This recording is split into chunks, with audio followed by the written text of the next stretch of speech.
So let's step back and suppose that you are a sociologist and you want to study income inequality in the United States. And in particular, you have a data set of the income distribution of Americans who are 18 years and older. You do know that the United States has a high level of income inequality, but you want to do further research. And so you have this data set, and sort of one way to really begin is to calculate measures of central tendency. So what is the sort of typical income in the United States? And this is a recent data set, an actual set of data on adults in the United States. In this data set, we simply have two columns, two variables. The first column is income. So this is the personal income in US dollars in this sample of Americans. And then we have age in years. And you can see that we have, in this sort of data set, we have about 1,000 people in this data set. Right? For income, if we calculate the mean and the median using statistical software, the average income in this data set is about 37,000 US dollars. The median is about $23,000. So you can see the median is a little bit lower than the mean. So what this should suggest to you is that there's some set of values, some set of extreme values that are pulling out that mean relative to the median. The mean is being pulled upward because of some extreme values in the data set. A handful of people have a ton of money. That's basically what's going on.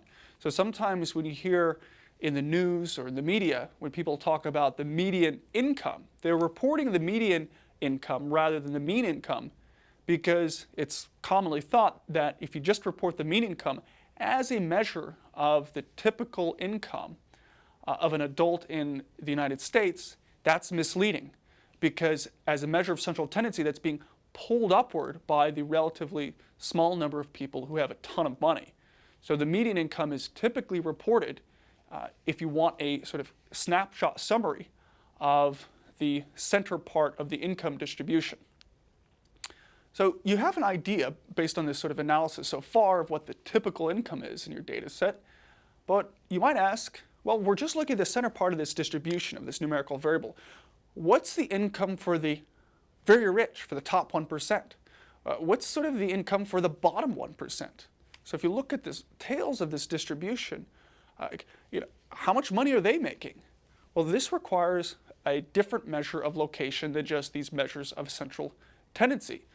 In order to really locate other values in our distribution, we introduce the concept of percentiles. A percentile is simply the value below which a percentage of the data lies or falls.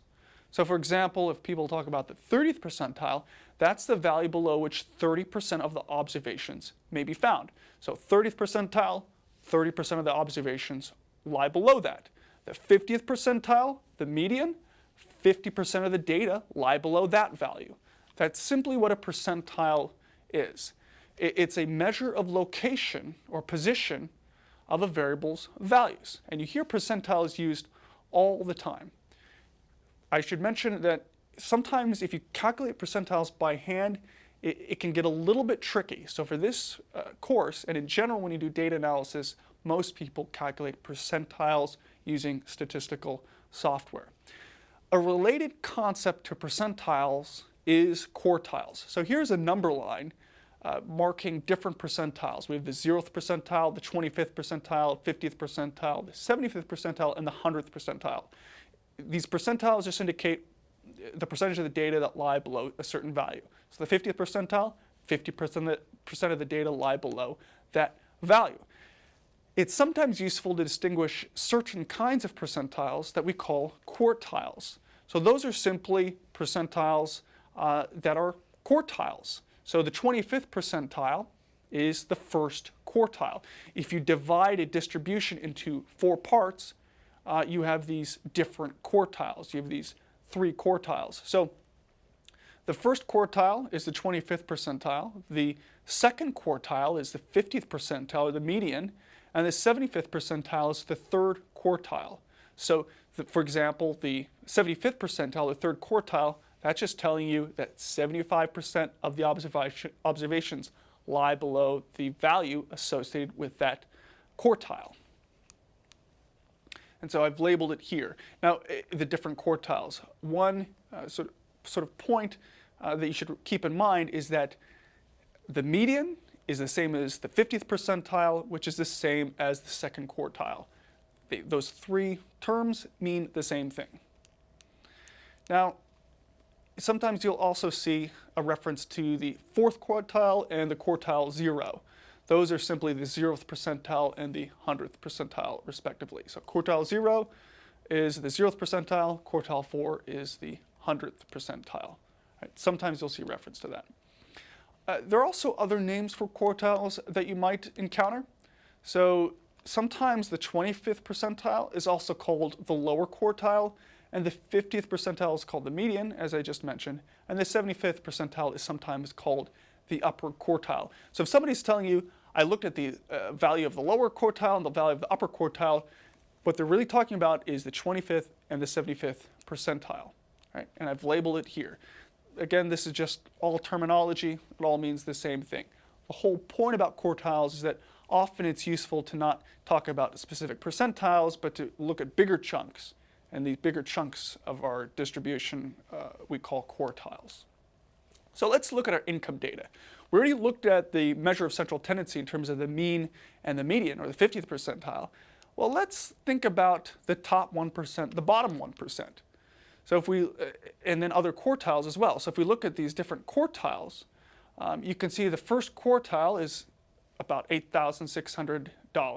That means 25% of our observations, 25% of people in our data set lie below $8,600. To put it another way, about 25% of adult Americans make less than $8,600 each year. The second quartile is the same as the median. So that is $23,000. So about half of adult Americans above the age 18 make less than $23,000 each year. The third quartile, the 75th percentile, is $48,000. So that means 75% of Americans make less than $48,000 each year. So you can see that we're getting an understanding of about sort of the overall distribution in terms of income in the United States. But we might also want to look at specific percentiles, smaller chunks. So the first percentile, all right, meaning 1% of Americans lie below this value, is simply $0. The 10th percentile is also $0. That means 10% of Americans make $0. Right? If we look at the 20th percentile, it's $6,000. That means 20% of Americans make less than $6,000 each year. That's 1 out of 5 Americans, which is, in my view, a fairly high number, making a pretty low amount of income each year. So we're getting an idea about sort of the distribution of income in the United States by looking at these percentiles. But we might also want to look at the top end. So the 80th percentile is $55,000.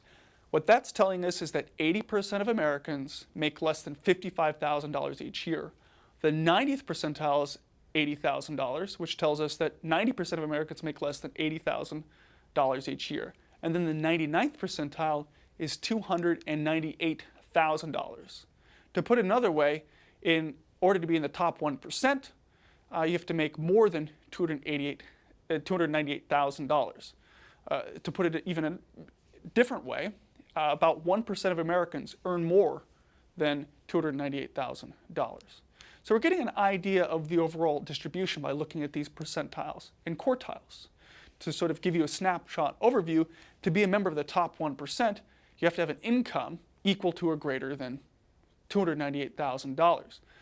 To be a member of the bottom 1%, you have to have no annual income. So the one point I should emphasize here is that when we're looking at these percentiles, it's the same number of people. There are just as many people in the top 1% as the bottom 1%. The values just differ. So we've covered these other measures of location, the percentiles and quartiles, in addition to the mean, median, and mode. Both of these give you an idea of what the distribution of a set of numerical data really looks like. Having said that, our next step is to actually look at the spread or variation or dispersion of a numerical variable. That's the one key part that we're missing. It's to that we will turn to next.